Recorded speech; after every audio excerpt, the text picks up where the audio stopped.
Today's episode is sponsored by News Voice. As you know, monopolies of all kinds, but especially media consolidation, pose an enormous threat to democracy. So while we all continue to push for effective antitrust enforcement, News Voice has come up with an immediate response to the problem.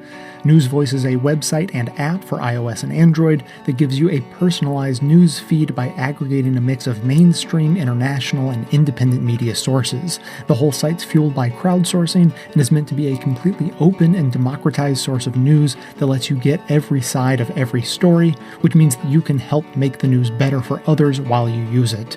Check it out for yourself. Download the app for free by going to newsvoice.com/best.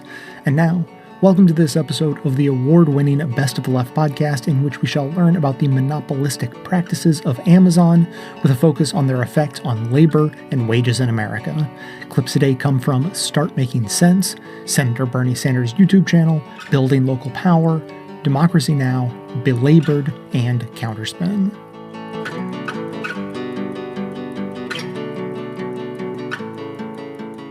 Isn't Jeff Bezos doing with Amazon what every retailer tries to do? Undercut the competition with lower prices to get their customers. Amazon grows because they are really good at selling stuff, at being retailers. Isn't that true? Well, one thing I would say is that Amazon isn't really a retailer, that its ambitions are much deeper than that, and we should talk about that. But the other thing, specifically in response to your question, is that Amazon has grown not just by being better at what it does, but often by using very anti-competitive tactics, by being able to use, for example, its deep pockets to sell goods at a loss. So, for example, when Zappos, the online shoe retailer, started up and was growing in popularity and offering a service that people really liked, Amazon responded by selling shoes at a loss. It lost tons and tons of money. Some estimates put it as high as $150 million selling shoes at a loss. And of course, Zappos, being a smaller company, just didn't have the deep pockets to match Amazon's prices and sustain those kinds of losses. And eventually it had to give up. It was bleeding red, and it said, okay, Amazon, you can buy us. And now Zappos is part of Amazon. And so we've consistently over the years seen Amazon use different kinds of predatory tactics to block competition and to squash other companies. So it's not just a matter of competing on a fair playing field. It's really a set of monopoly tactics, and that's what we should be concerned about. You report in The Nation how Amazon strong-armed Birkenstock into selling its special sandals at Amazon. What were Amazon's tactics? Amazon is not only the platform that Birkenstock relies on to retail some of its shoes. Amazon buys Birkenstocks directly, but Amazon also hosts all of these other sellers on its platform who are selling Birkenstocks. And there has been this rising problem of counterfeits. Tons of counterfeit Birkenstocks, lots of other kinds of counterfeit products on Amazon's platform from these third-party sellers, many based overseas. And Amazon has been wanting Birkenstock for a long time to sell its full line, not just its major products, but also all its niche shoes directly to Amazon, because Amazon wants to compete with specialty local shoe retailers that specialize in Birkenstock and sell that full line. And the way that Birkenstock benefits a lot from those local retailers. They help people, fit their shoes. They provide all of these additional services that really benefits Birkenstock. So Birkenstock rewards them by saying, okay, we'll give you all of these niche products that aren't available elsewhere. Well, Amazon doesn't like that deal because they want to go after that market too. And so what they said to Birkenstock is, we're not going to police all these counterfeits on our site. We're not going to get rid of the counterfeit Birkenstocks unless you agree to sell to us your full line. Wow. And the only reason we know that happened is that Birkenstock fought back, and they actually went public and said, we're not going to do this, and we have a brand relationship with our customers, and we're going to stand up. But we have reason to believe that Amazon is doing that with other manufacturers, including Nike, to the detriment both, of those companies, but also the competing specialty stores as well. Let's talk about Amazon Marketplace. This is the deal where independent stores that don't want to compete with Amazon become part of Amazon. Their products are advertised to the millions of people like me who start their shopping at Amazon. Aren't these stores doing all right? They're getting to sell their products to many more people. Yeah, it used to be that when people went to buy something online, they would start at a search engine. So they would maybe go to Google and they would type in the kind of product that they wanted. They would get a bunch of different results, including Amazon. They might go and buy it on Amazon. They might go to one of the other companies offering it and buy it there. Over time, what has happened is that now more than half of all online shoppers are actually starting their product search right on Amazon. And what that has meant for competing retailers, independent stores, competing chains, manufacturers, is that if those companies want to reach consumers, no matter how good their website is, no matter how sophisticated their e-commerce strategy is, half the shopping traffic is already bypassing them. They can never find them because they're not even starting on a search engine. They're just starting at Amazon. And what this has meant is that a lot of retailers that would like to be doing business on their own directly have been compelled to join Amazon's platform, to become third-party sellers on Amazon's site. And this is a really treacherous place to be. I mean, on the one hand, you get back access to that half of the market that's starting right on Amazon.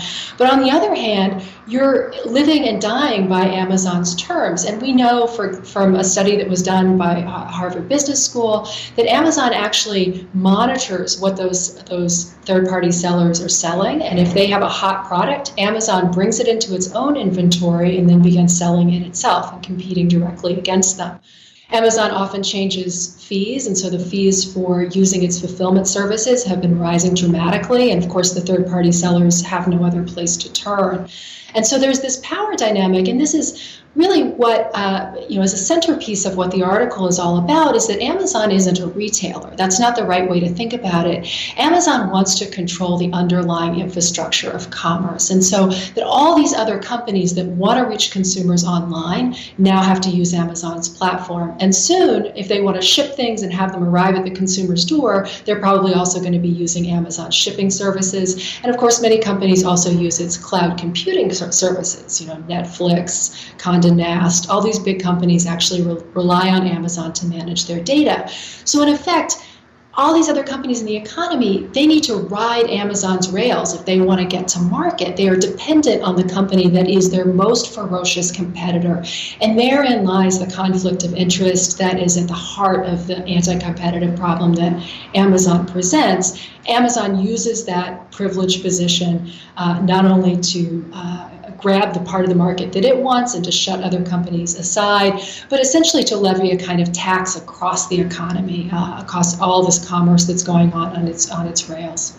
Now it's time for your Minnesota moment. That's news from my hometown of St. Paul. Minnesota entered the competition over the last few months to find a site for Amazon's second headquarters.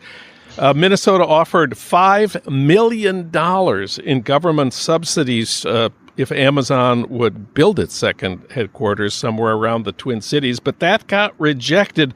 What are the biggest offers of taxpayer subsidies that Amazon got for a new headquarters? How much bigger than $5 million are they? Boy, it is amazing. It's just astonishing, the figures that elected officials are putting on the table. So in Maryland, they've offered $5 billion, as well as close proximity to Congress, right? Very advantageous for a company like Amazon right now as people are starting to scrutinize its power. And then in New Jersey, the New Jersey former Governor Chris Christie and Senator Cory Booker and the mayor of Newark put together a package worth $7 billion. That's more than Amazon's headquarters is supposed to cost. I mean, it's just an astonishing figure. And of course, you've got local businesses in those communities that have been growing and creating jobs and trying to compete without a dime in public assistance. And now they're watching as their elected officials grovel and woo and hand out public dollars to get one of their biggest competitors to come to town. Well, we've been circling around the question of antitrust enforcement. What would breaking up Amazon look like?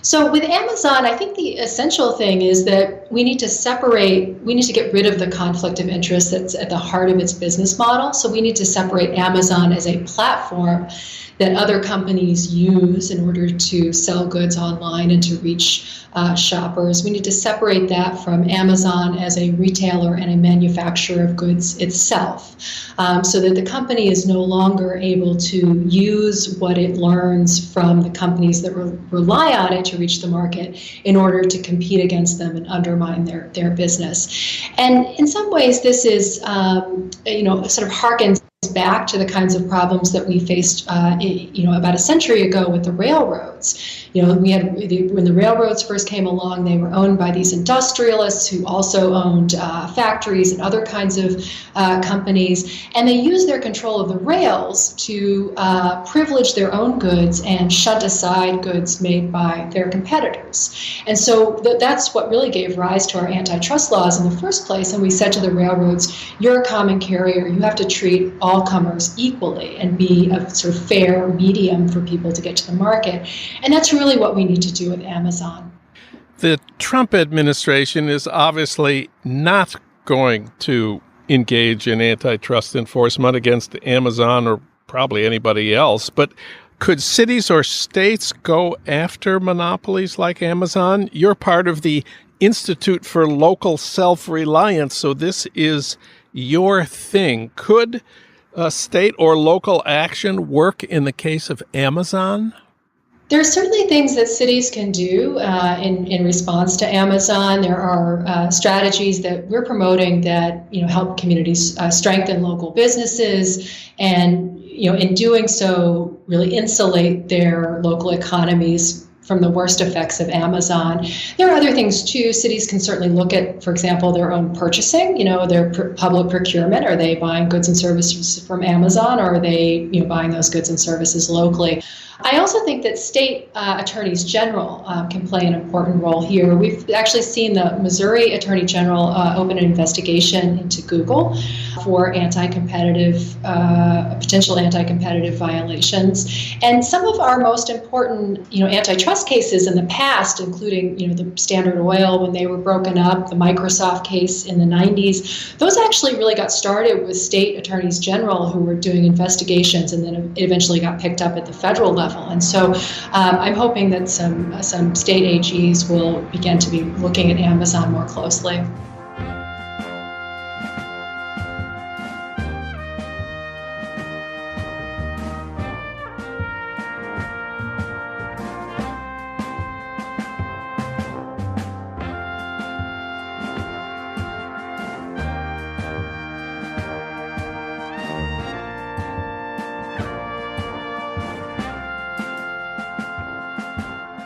We did an analysis of 11 metro areas and found that Amazon pays about 15% below the average prevailing wage for similar warehouse work. In 2016, we found that Amazon was paying its warehouse workers an average of about $12 an hour.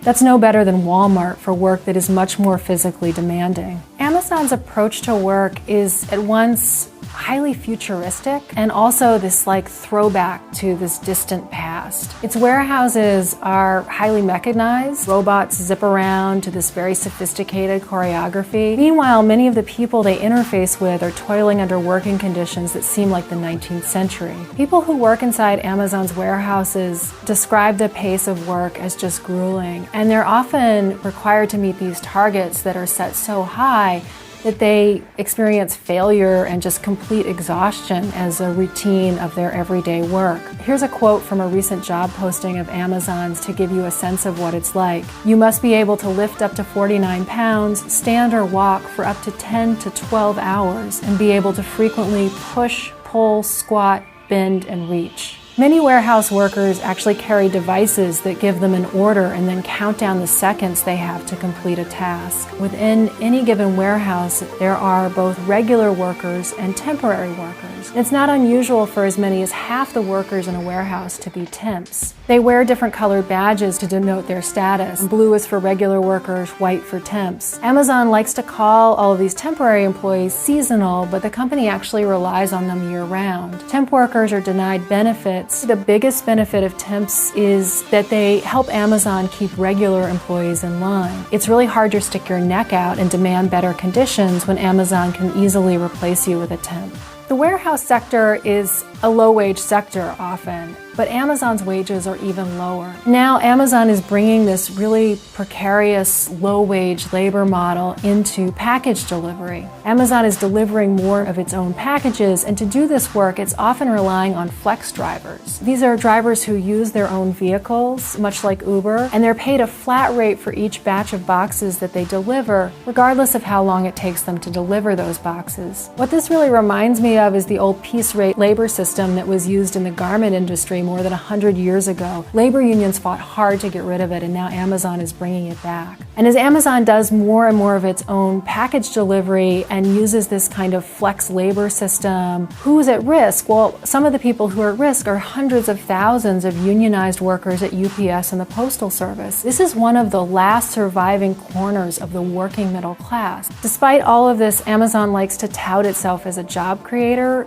but the truth is Amazon is causing far more job losses than gains. Local businesses are disappearing. In the last 10 years, we've lost over 80,000 independent Main Street retailers, local toy stores, bookstores, grocers. So the problem isn't just Amazon's track record as an employer. The problem really is about Amazon's monopoly power. Amazon is now capturing one of every $2 Americans spend online, and its growth is leading to the collapse of all of these competing businesses. It's squeezing manufacturers who are left with less money to invest in growing their businesses. With Amazon eliminating all of these other businesses, there are fewer companies creating jobs, fewer companies competing for workers, and that's one reason that Amazon can pay such low wages and extract such an inhuman amount of labor from the people who work in its warehouses. So when we think about how we're going to fix what's wrong with Amazon, we need to ask ourselves whether one company should have this much power over working people, over small businesses, over our economy.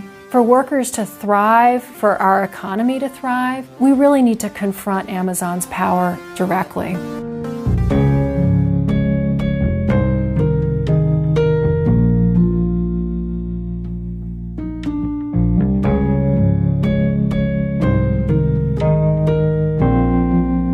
Today's episode is sponsored by Tidal, and they're a different kind of music streaming app.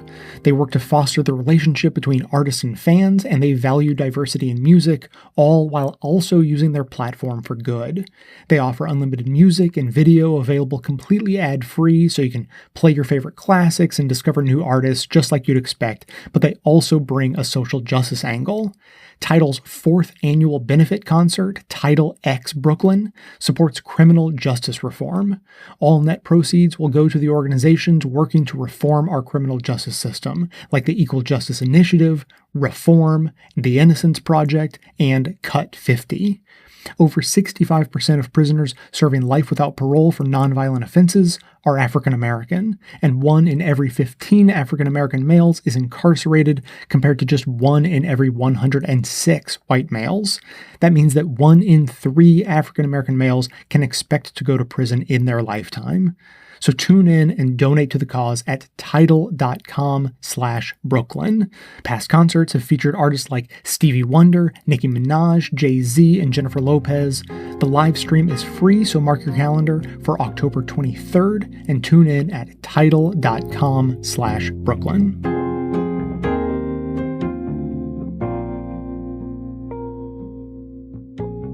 Why don't we start with you telling us a little bit about what's been happening to wages in recent years? Yeah, so there's a longstanding question among labor economists about why wages have been stagnant, a issue that has now lasted for several business cycles. So normally economists would expect there to be a decline in wages, or at least a slowing in the growth rate of wages when there's a recession, and then there's sort of a catch-up period during the boom that follows a recession in which wages grow faster than average and kind of bring the whole economy back, such that the share of total income that goes to workers is more or less constant over time. So even as the economy grows, there's sort of an equal division of the pie among the owners of labor and capital. over time, and consequently the total absolute amount that's going to workers would be rising over time as the economy gets larger. What has been going on now since 2000 at least is that the share of the pie that goes to workers has been in decline, and it's been in decline in a very specific way. That share of the pie declines when there has been a recession, as there was in 2000, 2001, and then again in the Great Recession starting in 2008, and then it's basically flat during the resulting recovery, during the recovery that follows the recession. And that is the phenomenon that I think is getting increasing attention from labor economists, because it cannot be explained by any of the data, by any of the observables that economists would typically think of as causing long-run changes in wages for individuals and for the economy as a whole. And notably, that would be education. So the view among economists is that what determines how much individual workers get over the course of their lives is what their skills are, and you can tell what their skills are from their level of education and their level of experience in the labor market. And increasingly, education is just not a very good way of discerning who gets what in the labor market. We had already known this before my paper came out about monopsony specifically, because there's an increasing inequality in inter-firm earnings among workers, and what that means is that the company that you work for matters more in determining your wages than it previously did. So rather than it be your own qualities, your own data that's like education and race or gender that is relevant to knowing or what your total income is. It matters more who you work for and their position in the economy and their position vis-a-vis workers. So I think that had already kind of primed the economics scholarly community to look for explanations for who gets what that are at odds with kind of received wisdom, at least as it's existed for the last couple of decades in economics. Mm-hmm. Yeah, there's a lot of interesting stuff in what you just said, and so let's unpack it a little bit. But let me first just go back to what you were saying near the beginning, which is, that in recessions, what we've seen in the last couple of recessions is that the share of the overall economic activity that's going to wages has been declines, and that's sort of normal in recessions. But then what's been really unusual is that in the recovery periods, workers are not seeing their wages go up. And I think most people who are listening will recognize that problem maybe in their own lives.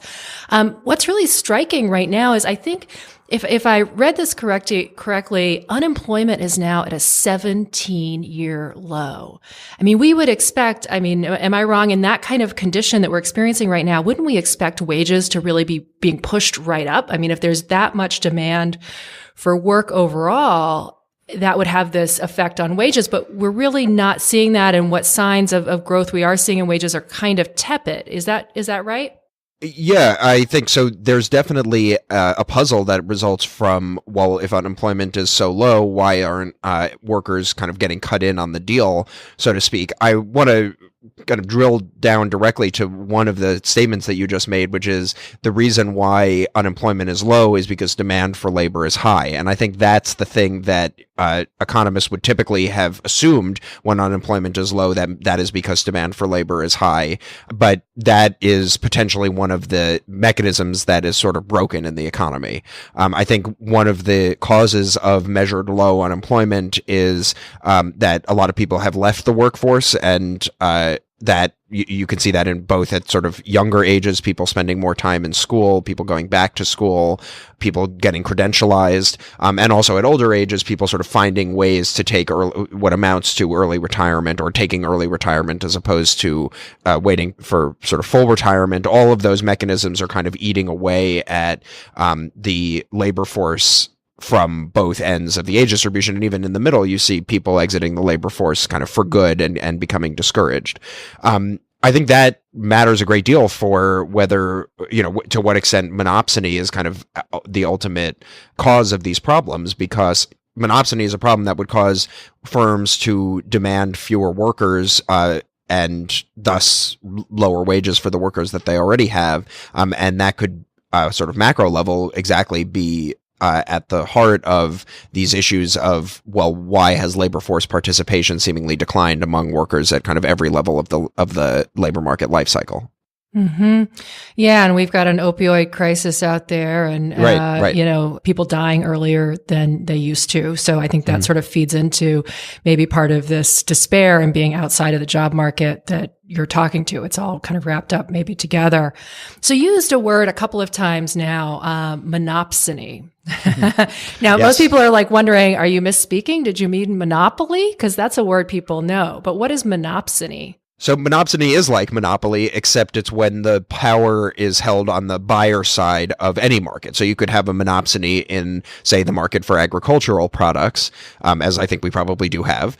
It's especially important in the labor context because the view is that in general, workers are have less power in the labor market than do employers. And certainly the findings that we have in our paper would seem to suggest that, as does the findings on inter-firm earnings inequality, and lots of other types of evidence point in the direction of widespread monopsony power in labor. So what that means in the kind of nerdiest context is that employers have power to set wages. In the standard competitive model of the economy, individual firms do not have the power to either set prices in the market for their output, so that's monopoly, nor do they have power to set wages in the markets for one of their inputs, which is labor.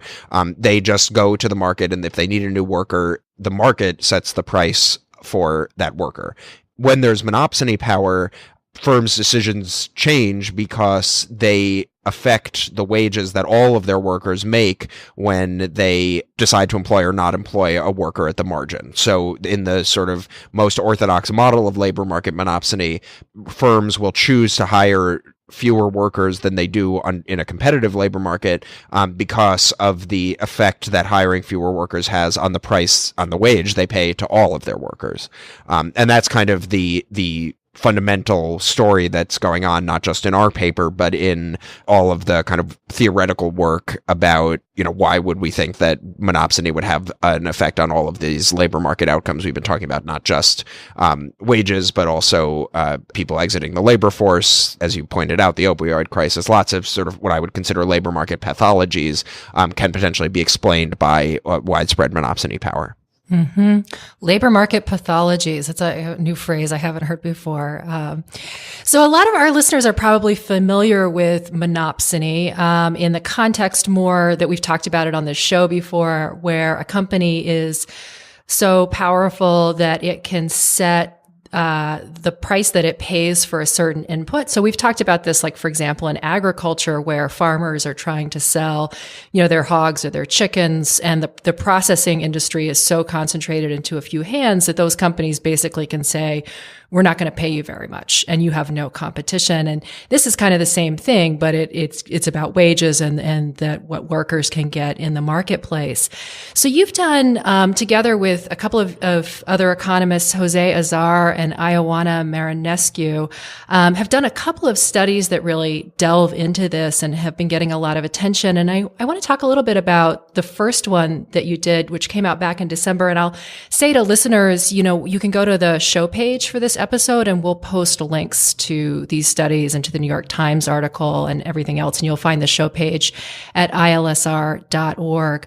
But just starting with that first study, one of the most visually arresting maps I've seen in a while is in that study. And it's this map of the United States broken up, I think, by county. And it's a measure of how concentrated the labor market is in each county. That is the notion that if you're in a particular occupation, there may only be one or two, three companies within your commuting distance that you could apply to for work, that it's a highly concentrated market. And so you use red to show extremely concentrated, and most of the map is red.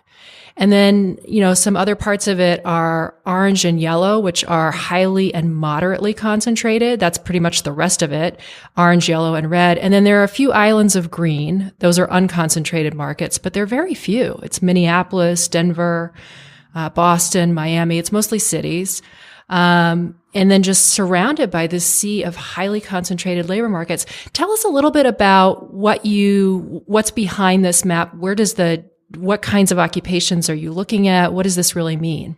Yeah, so the data set that we worked on in that first paper is from the online job matching company, Career Builder, and basically employers would pay to post a job ad on that website, and then would-be applicants can see it just as they would have in the olden days gone to classified advertising in the newspaper and submit a application via the website for that job, and that's a fairly rich data set relative to the data sets that most labor economists are used to, because you can see at least some information about both employers and employees. So the kind of classical labor economics that I was referring to before, where you study education, race, and gender, that's because mostly for workers, you just see things about the worker and maybe, and also what they get paid, but you don't see anything about their firm. Here, at least, we do see which firms are posting vacancies and where they're located.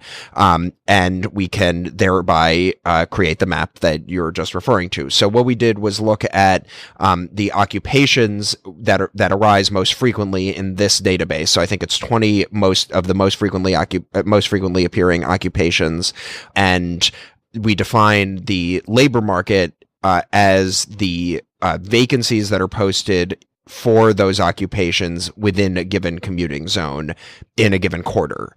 So that is an important concept, market definition, especially if you're doing antitrust type analysis to see whether the market is concentrated or unconcentrated and to what extent. And we think that market definition is not necessarily exactly the right market definition in every single case, but it is small c conservative in the sense that when workers are looking for a job, they tend to look for jobs that they think they would have some chance of getting.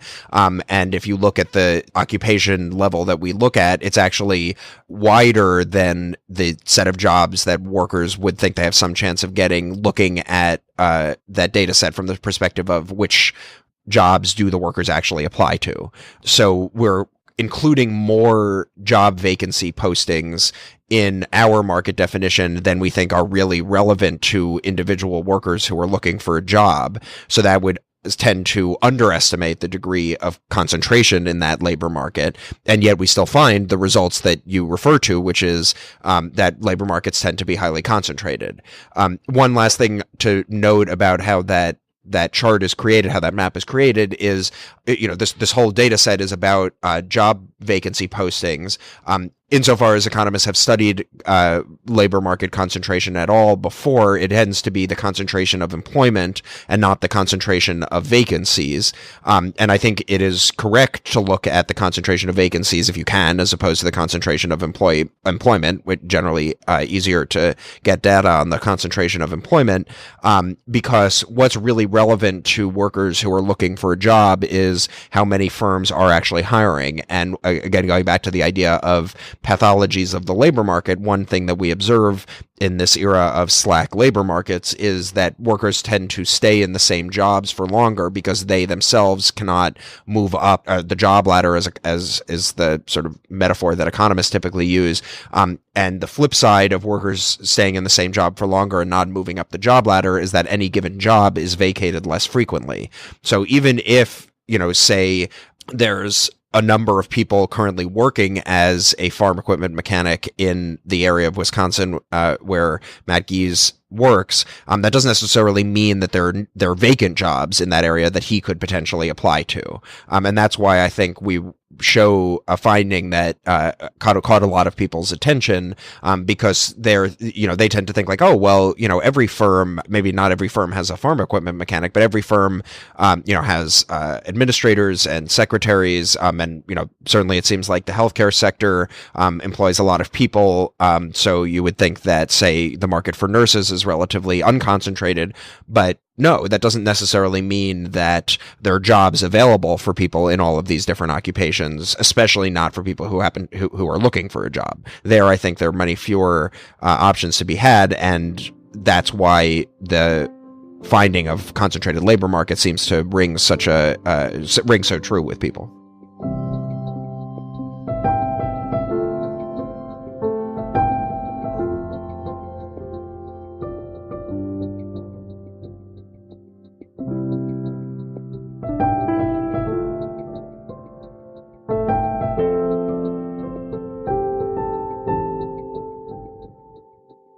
more on working conditions at Amazon, we're going to Britain right now to speak with journalist James Bloodworth, who spent a month working undercover as a picker in an Amazon order fulfillment center and found workers were urinating in bottles because they were discouraged from taking bathroom breaks. His new book is Hired: 6 Months Undercover in Low-Wage Britain. Welcome to Democracy Now! It's great to have you with us, James. Lay out what you found about Amazon. You've been tweeting nonstop about it hitting $1 trillion. Its CEO, its founding head, Jeff Bezos, the richest man in the world.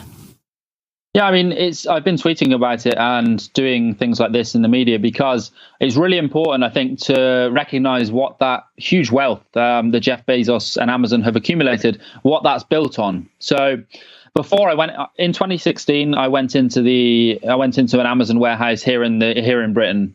And before that, I mean, I used Amazon myself. It was kind of a first place I'd go to buy books or DVDs, say. I didn't really know much about what goes on in the warehouses. I kind of, like other people, I mean, I wouldn't say I idolized Jeff Bezos, but he was someone in the culture who was, you had some respect for because he'd set up this organization that so many of us used. And while I went into the warehouse in 2016, I was really, really shocked by some of the things I saw there. I've worked in warehouses before this. It's not as if I was afraid of hard work or as if I'd never been in a kind of warehouse environment. But the atmosphere of the Amazon warehouse I worked in was what I imagine the atmosphere of a low security prison would feel like. So, and again, that this isn't an exaggeration. So, for example, we had to be drug and alcohol tested before we started work, which I'd never had to have that done before. We had to pass in and out of giant airport-style security gates every time we even went to the toilet during the day. If you took a day off sick, you were given a disciplinary for that. And if you received 6 of these disciplinaries, you would effectively lose your job. And this was taking a day off sick, even if you had a letter from the doctor, even if you phoned in beforehand to say that you were going to be sick. So if you took 6 days off sick, you would effectively lose your job. And this was the biggest employer in this town. Other things, I mean, people were afraid. People were receiving disciplinaries for taking toilet breaks. The productivity targets were so high that workers were afraid to go to the bathroom. I mean, a survey came out of the Amazon warehouse I worked in recently, which found that 74% of workers there, order pickers, were afraid to use the bathrooms because of the productivity targets. And this culminated in James Bloodworth. One day I found a bottle of urine on the shelf. James Bloodworth, on the productivity issue, the students in my class reported from their interviews that pickers were required to pick 300 items per hour from the various shelves in these huge warehouses. That comes to about 12, one item every 12 seconds. Yeah, I mean, it was astonishing. So, I mean, the first week I was working there, an Amazon supervisor came around to find me and told me that I was in the bottom 10% of productivity. And I'm someone who's relatively healthy. I run, I go to the gym. I'm still reasonably young. But someone like me was at the bottom of the productivity pecking order. So imagine what it's like if you're older, if you're overweight at all, if you have a disability. It was just impossible to keep up with the targets. And so what happened was people were running around this huge warehouse, which is dangerous for a start. And then you also received a disciplinary for running. So to hit your targets, if you didn't hit your targets, you received a disciplinary. But to hit your targets, you had to break the rules by running around, for which you'd receive another disciplinary. So what happened was you have this huge turnover of staff. No one's hanging on to their jobs because people are just being fired for anything. And people are also leaving then before their full kind of employment rights kick in. So this is agency staff. We're all agency staff. And this turnover of staff, it's almost as if, you can't prove it, but it's almost as if it's intentional. There's this, they try to get rid of you quite quickly because then they can bring more people in who don't have the same employment rights as a full-time employee. Very quickly, James, you said you found urine bottles, people afraid to go to the bathroom to take time. Yeah, so I mean, this has kind of blown up since the book came out, but it was something that I saw when I was working in the Amazon warehouse. So one afternoon, walking around the top floor of this huge warehouse, and Yeah, I found an empty Coca-Cola bottle with urine in it on the shelf. Yellow liquid, smelt it. It's very clear straight away what it is. And you put two and two together, and this has happened because there's a climate of fear, and you're afraid if you go to the toilet, which can take 5-10 minutes. Huge warehouse through security, and people are being accused of taking so-called idle time by Amazon for doing this. Everything which takes away from productivity at Amazon is seen as you're doing something wrong. We have 10 seconds. You have 10 seconds. You said at one warehouse in the UK, Amazon workers called ambulances more than 115 times in 3 years. Yeah, that was the warehouse I worked in. Yeah, so that says it all, really, in my view.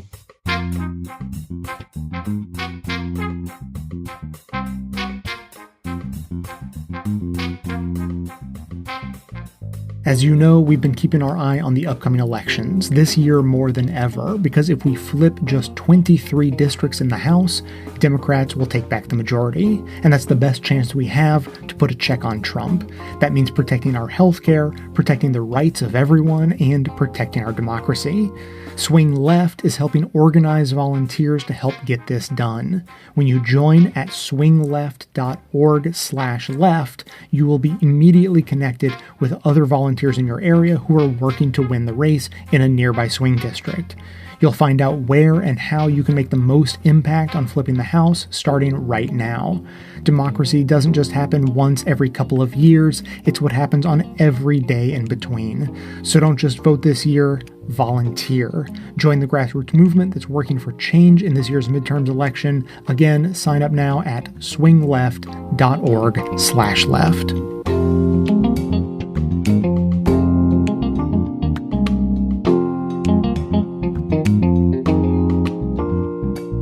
Right now, we are looking at a week where we just saw workers striking in Germany, in Europe, in Amazon, taking action there. They do have a union. And how do you see this reverberating in the global Amazon workforce? And have there been solidarity efforts cross borders, given the incredibly globalized nature of Amazon's operations?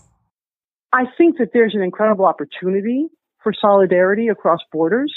I think what's really exciting that's happening right now is you can just see people waking up across not just the country, but the world to this reality of this online retail future driven by this behemoth corporation. And people are ready to stand up to that and really ready to throw down, and even without coordinating with each other. I mean, what's to me incredibly powerful is that it wasn't coordinated. It was not coordinated. These are separate entities, including us, who have been waking up to this reality, starting to mobilize, starting to organize at a local level, building up, ready to throw down. And lo and behold, we discover that people are seeing what we are seeing all over the place. Mm-hmm. And so, yes, there's an amazing opportunity for cross-border organizing, and clearly that should happen. But what's powerful is how authentically grassroots the uprising is. There's no one out there, who called us on the phone and said, hey, let's do, we want to do national actions against Amazon during Prime Week. Why don't you jump on board? There are multiple entities. There are grassroots organizations, labor organizations, workers, advocates, all over the place who have been waking up to the same reality and saying, we have to start this fight now. We have to start, because we cannot let this go on without any reasonable standards and unchecked. Currently, we're looking at a retail employment landscape where everyone is talking about the sky falling on retail, the so-called retail apocalypse. But on the other hand, we have organizers like you pointing out that, look, the retail workforce is not going away. It's just morphing into this different form in this different industry that is operating primarily online, often under even more degraded conditions than traditional brick and mortar stores. How do you see this kind of inheriting some of that earlier wave of retail worker organizing, since this is the new retail model that we'll be seeing in the coming years? And what do you say to people who say that, retail is dying all over the country? I say retail is not dying. Retail is booming, but it is just reconfiguring. And even the warehouses themselves are reconfiguring, because Amazon aside, there were tens of thousands of warehouse workers in New Jersey 20 years ago because of the ports. When manufacturing went overseas, warehouses became necessary for the retail industry, because you can't put all your stockpiles in a store, because a store is located, in a high rent area, and you can't warehouse there, and companies don't. But what's happening is that the retail industry has just undergone a sea change, and the warehouses themselves have undergone a sea change. So that warehouses that 20 years ago boxed their stuff and sent it to the store now send some to the store. They send boxes or pallets of boxes to Amazon for Amazon to sell through their online department store. And they also do individual fulfillment of customer orders. They do individual fulfillment of customer orders for Amazon. They do individual fulfillment of customer orders for name brands, Nike, Donna Karan, Target, brands we've heard of. And the whole industry is booming, but it's morphed into a new form.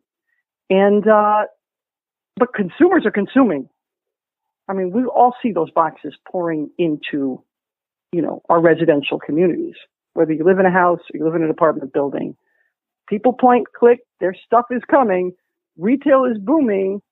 Amazon is, richer than Midas and getting richer. But what's going to happen with the workers? Mm-hmm. We have to make them visible, and we have to make the issue visible. The bricks and the mortar may be going away, but the human resources are definitely not in this sector. That is right, and particularly in New Jersey, where this is such a pervasive sector. You could drive through communities in New Jersey, industrial areas, and just see warehouse after warehouse after warehouse after warehouse across central New Jersey, Middlesex County, Union County, Bergen County. I mean, you just building after building after building after building, and there are just tens of thousands of workers, and they're your neighbors. They are our neighbors. They're everybody's neighbors. And if they're making poverty wages, if they don't have proper health insurance for their kids, if they don't have predictable schedules, which is just an incredible abuse, that people can't know from week to week what day of the week they're going to work, what hour they're going to report, what hour they're going to finish. These are just abuses that undermine quality of life for people and communities in a profound way. And we have to stand up to this.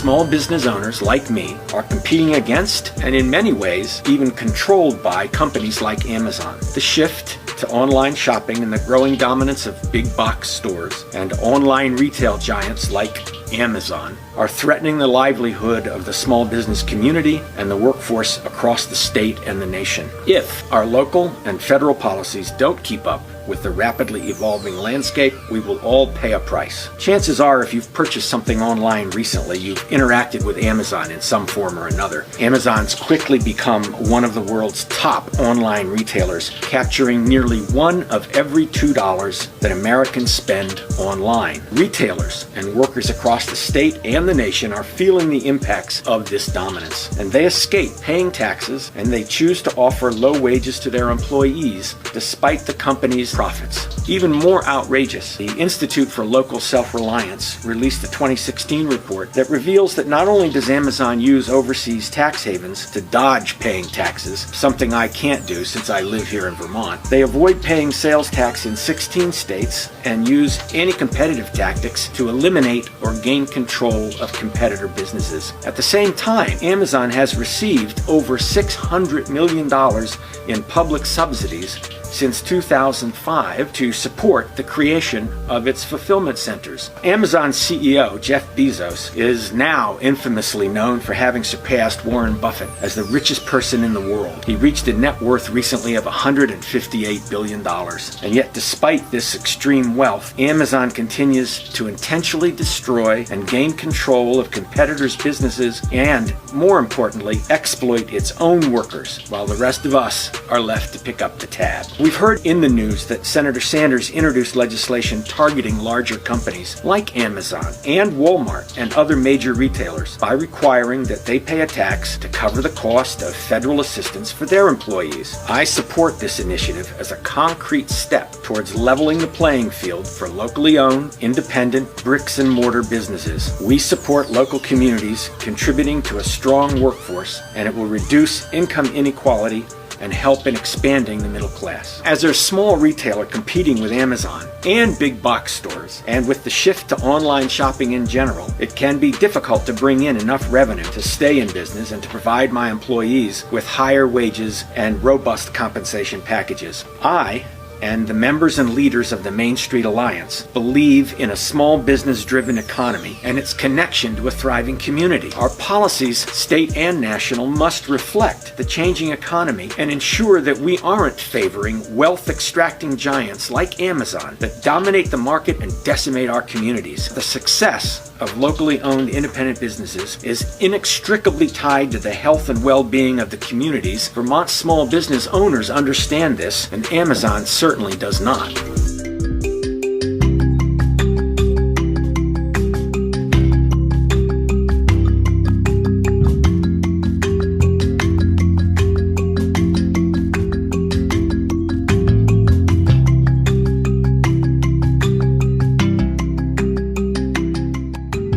Amazon got a PR boost from its announcement that, after considerable pressure, it would raise workers' minimum wage to $15 an hour.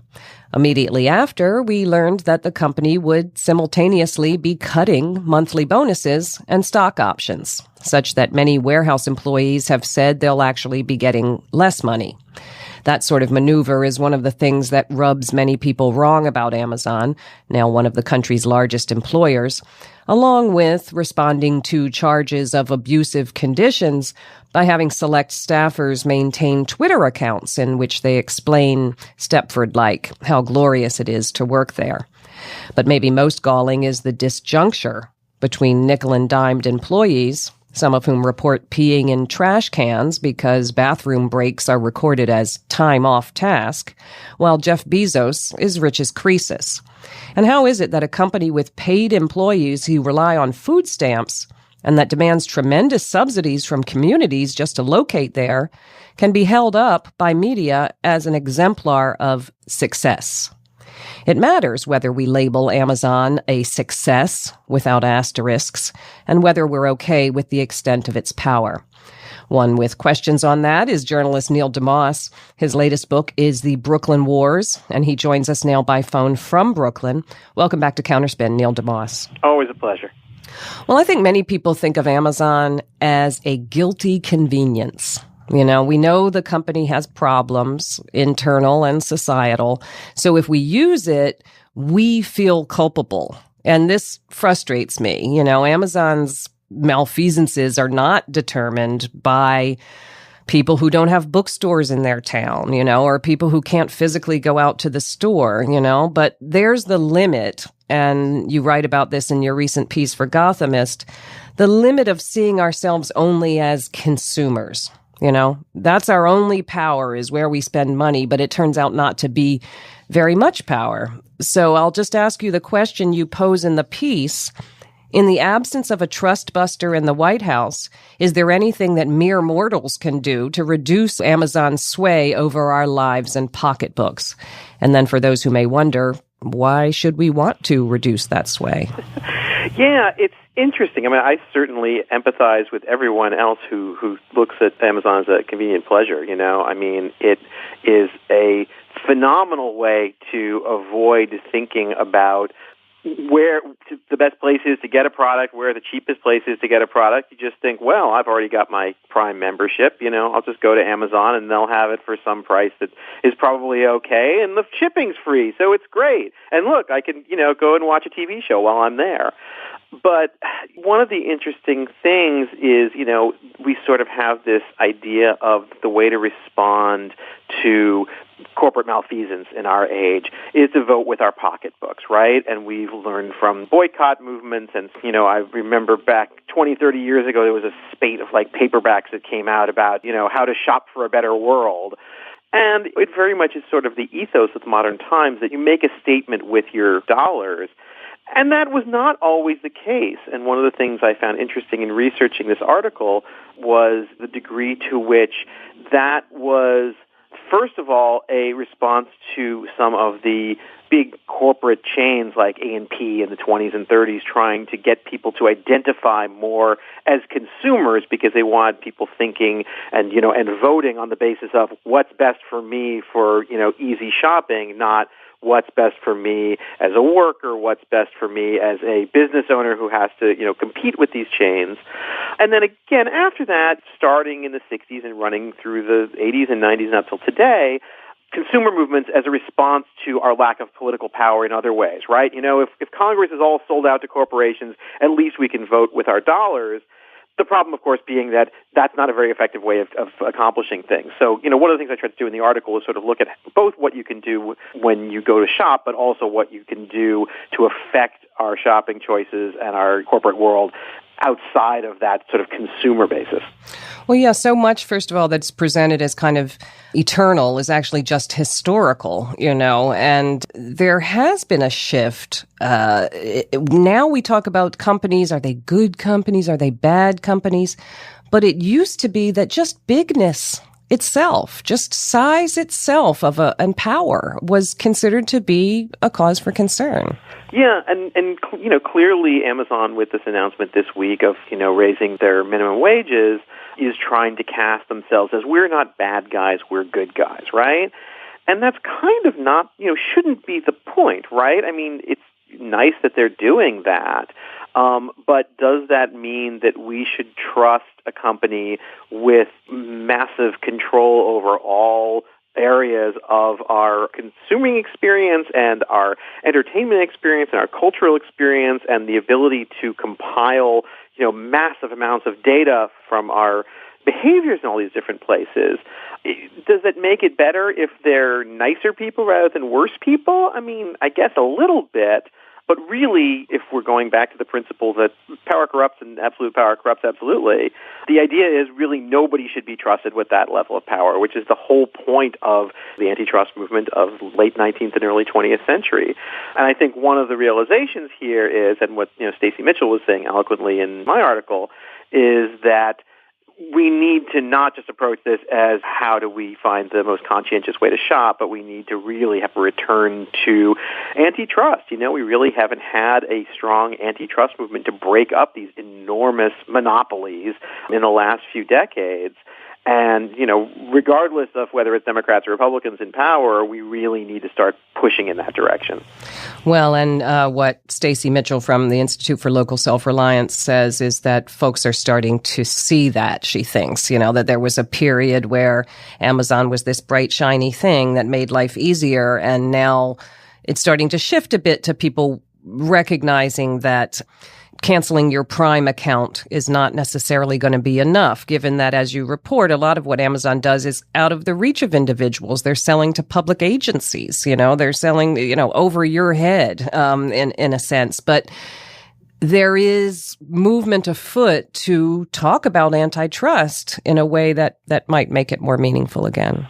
Yeah, and the FTC is holding hearings, and there's an antitrust caucus in Congress now, and there are, some rumblings. And I think things like, obviously Facebook breaches and all the other sort of big malfeasance that we're clearly seeing by some of these big overarching corporations is starting to get attention, not just from consumer advocates of the world, but also in Congress and in other places. But it's going to have to be a big push, obviously, right? Because, Amazon and companies like that have the ability not just to lobby like crazy, but also to do things like try to undercut opposition by suddenly saying, "Hey, we're going to raise our minimum wages," which again is not nothing, but it's an attempt to deflect, right? An attempt to get people off their backs. I think something that is going to be a battle not just over the next year or two, but over the next decade or two to really sort of try and push back, again, in the same way that it took decades to fight the power of the monopolies, whether it were railroads or whoever, Standard Oil, back in the late 19th and early 20th centuries.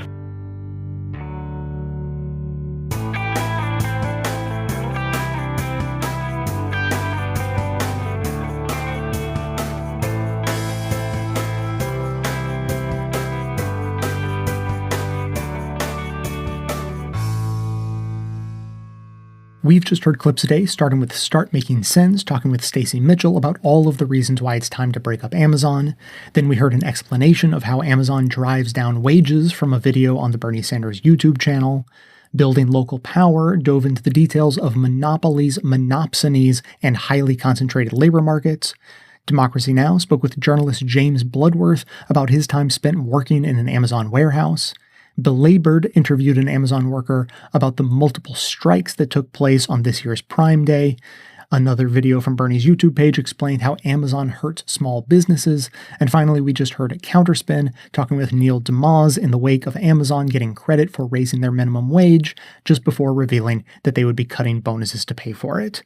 Members will be getting a bonus episode with a couple of additional clips on today's topic, specifically about what at least some Democrats are saying on the subject, including Ro Khanna explaining the Bezos Act that he and Bernie Sanders introduced together, and some discussion of Elizabeth Warren leading the fight against monopoly power.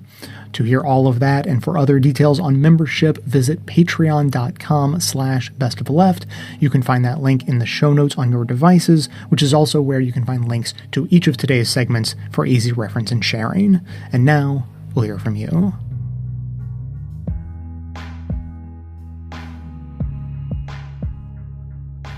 Hey Jay, this is Jack from Atlanta. As I may have previously said, I work in healthcare. I'm an ultrasound tech in a small town in Alabama. I actually drive from Atlanta to Alabama every day. And one of the things I try and do as part of my, I guess you could say, praxis is where there's an opening, if somebody brings up, how awful the healthcare system is or how insurance companies are really bad and inefficient, I will try and push for a single payer, and I'll try and say, well, I grew up in the UK. I don't know why America has this healthcare system. I think it's all, ridiculous that it's even politicized. And sometimes people will agree with me and we'll have a discussion about single payer, and other times it'll be the complete opposite. So I think in relation to your comments about the Van Jones quote about people being stupid and voting against their best interests, I think there's just a lot of misinformation here in the Bible itself, and that there are people that think, for instance, that Obama encouraged people to put, to get welfare when he came to power, which is obviously, complete BS. Somebody else, argued with me that, well, I got healthcare in the military, and if you want to get healthcare, you should join the military. And I said to him, well, look, I work in healthcare and I can't afford it. His argument was to tell me how I should take on an extra job to pay for healthcare. So even though I have 2 degrees and I work in healthcare, he thinks that the best thing for me to do is to have to get another job. It's complete batshit. But, I persist on. I don't always obviously bring it up. But I found a lot of people are very receptive to doing like a single payer system, and I'm going to continue to bring it up with patients whenever possible, and hopefully I can push the needle to the left a little bit. But anyway, thanks a lot for the show. I appreciate everything you do as always. Take care. Bye.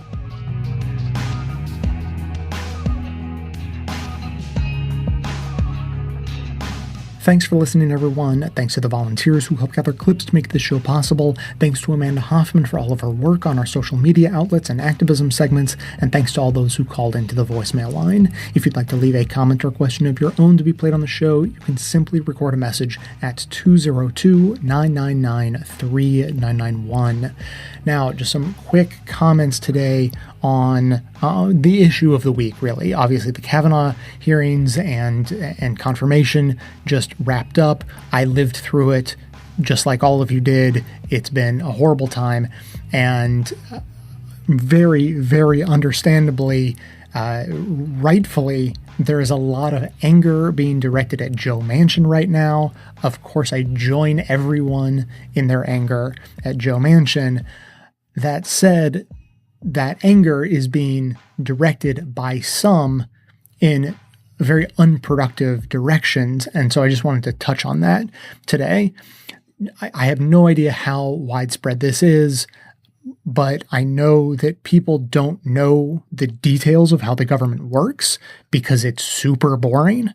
And so when people get really, really frustrated and they want to take it out on someone or something and they don't know how the government works, they can end up doing more damage to themselves than their intended target. So with Joe Manchin as the example, very, very unsurprisingly, there were calls from progressives trying to defeat Joe Manchin like in this year's election. Now, the correct strategy to get rid of Joe Manchin is to beat him in a primary. We tried that. A Justice Democrat ran against Joe Manchin in the primary, as they should have, and they got about 30% of the vote of Democrats who bothered to vote in West Virginia. Joe Manchin got, about the rest, 60 or however many percent. And so we tried that. We went down that path. We tried. We failed. Now, if Joe Manchin wins his election this year, we're stuck with him for another 6 years. And that's not great, but it is absolutely better than a Republican taking that seat. And I'll tell you why. A lot of the arguments around burn the place down, get rid of Joe Manchin, if, we have to enforce loyalty, and if we don't, then, this is what happens. And people go so far as to say that because he votes with the Republicans so often, he might as well be one. So we might as well get rid of him and just let a Republican take that seat because Joe Manchin votes with Republicans. Look, he just helped confirm Kavanaugh. He's not doing us any good. That's how the argument goes. And here's why that's wrong. Joe Manchin, being a Democrat and voting with the Republicans every single time, which he doesn't, by the way. For instance, he voted for Obamacare, and he voted against the repeal of Obamacare, and he voted against Trump's tax cuts recently. So, he doesn't vote with the Republicans 100% of the time. But even if he did, the fact that he is a Democrat is relevant. And this is the part that people don't know. The way the government works is that first, everything goes through committees before being brought to the larger House and Senate. And the people who run those committees have an enormous amount of power.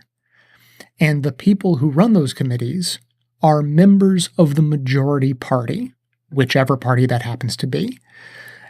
If you need any examples of people in power having too much power and wielding it terribly, look at Chuck Grassley during the Kavanaugh hearings. Look at Mitch McConnell using his power to stop Merrick Garland from even getting a hearing in a committee. That's the sort of power that people who run committees have. And if you need an example of how things could be, first of all, the Budget Committee is one of the most powerful committees in Congress. It's very understandable. They directly control the budget, the purse strings. We talk about budgets as being moral documents. So if the blue wave arrives in November and Democrats win lots and lots of elections in the Senate and they manage to take back the Senate, do you know who would be in charge of running the Budget Committee? Bernie Sanders. So Joe Manchin, being a Democrat, just having a D next to his name, and then voting for the Republicans in every vote, would still hold the power of putting Bernie Sanders, of all people, in charge of one of the most powerful committees in the Senate. So if you know how the government works, and you know that the details matter an enormous amount, then you simply cannot allow yourself or anyone else to go down the path of directing their incredibly righteous anger at Joe Manchin and actually putting that into some sort of effort to have him lose his election this year. It doesn't make any sense in any way to do that. He's the candidate this year. We tried to have him not be the candidate. There is absolutely nothing to be done about that at this point. And if Democrats do not gain the majority in the Senate by one seat, and Joe Manchin has lost his race, that is no cause for celebration. That is a travesty. I would absolutely rather Joe Manchin keep his seat, as much as I might hate him individually as a politician, because it would put so many good people in positions of power where we need those people to be in positions of power. So I just wanted to put that out there. Obviously, we're all living through a terrible moment from the perspective of progressive-minded people who care about the government and the direction our country is taking. Our anger is righteous and justified, but there is never an excuse to allow righteous, justifiable anger to be misdirected in a way that causes more harm than good. As always, I'd love to hear your comments on this or anything else. The number to dial, 202-999-3991. That's going to be it for today. Thanks to everyone for listening. Thanks to those who support the show by becoming a member or making donations of any size at patreon.com/bestofleft. That is absolutely how the program survives. Of course, everyone can support the show just by telling everyone you know about it and leaving us glowing reviews on Apple Podcasts and Facebook to help others find the show. For details on the show itself, including links to all of the sources and music used in this and every episode, all that information can always be found in the show notes on the blog and likely right on the device you're using to listen. So, coming to you from far outside the conventional wisdom of Washington, D.C., my name is Jay, and this has been the Best of the Left podcast, coming to you every Tuesday and Friday, thanks entirely to the members and donors to the show from bestoftheleft.com.